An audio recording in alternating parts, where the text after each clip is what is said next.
are you? I'm good. How are you?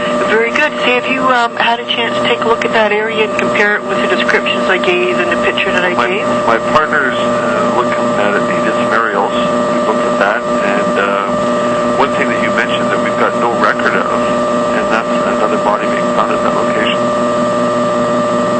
Oh, that's what the cops told me when they came out to see me. Yeah. Well, we've got nothing on that. Oh, I wonder why they thought that happened. I got no. What officer were you talking to? One of the ones that came out to speak to us. I don't know who he was, but he was one who told me that a body being found there in 1975. Yeah. So let's go through every record that we could possibly have from anything around that time frame or whatever. We don't have anything. But okay, we've cleared that. But my partners looked at aerials, and we've located the area where a quarry could be. I'm pretty sure. Have you taken a look at it?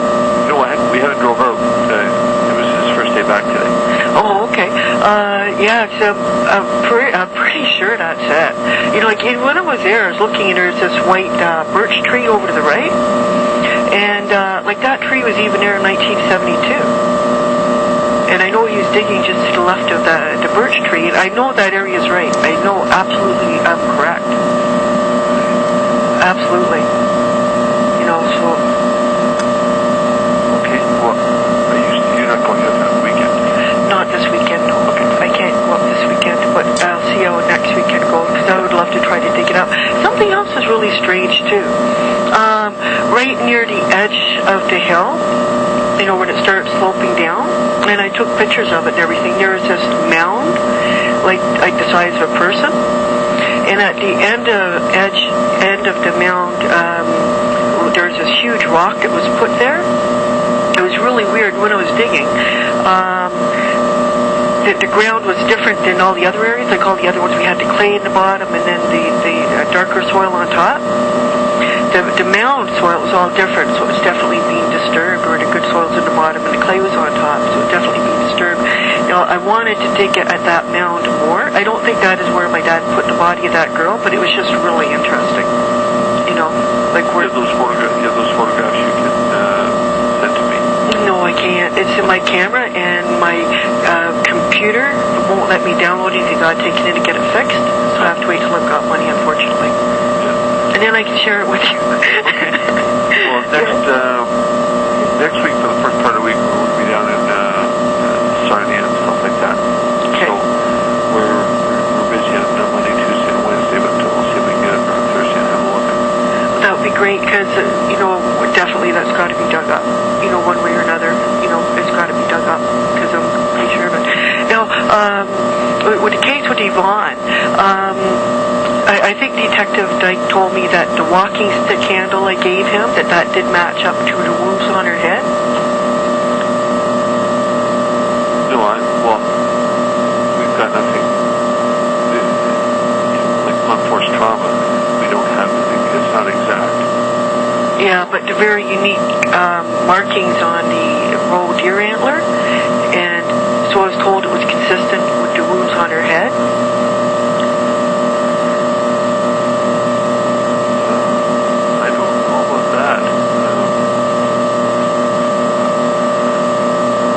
That was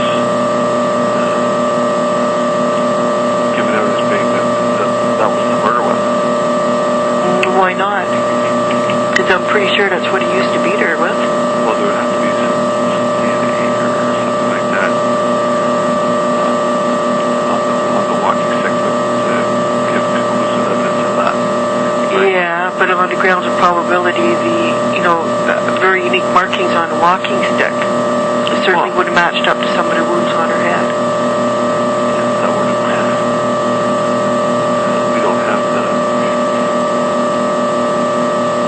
the availability of testing for certain impressions and stuff like that on the skull, which would have modified the original.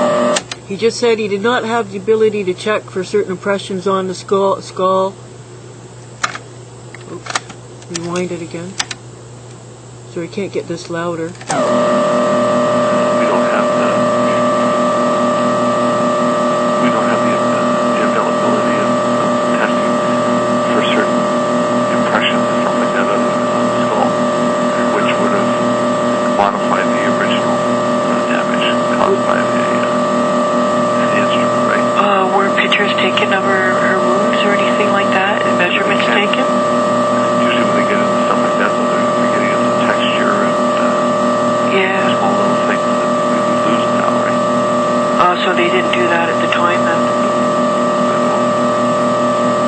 said no.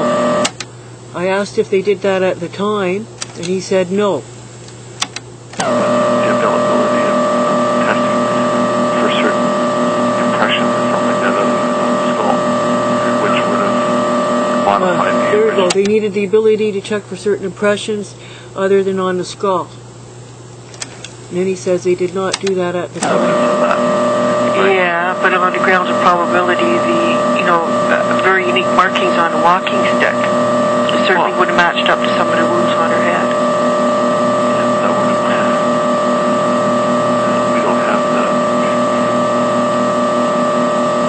the availability of testing for certain impressions and stuff like that other than on the skull, which would have modified the original damage caused by the instrument, right?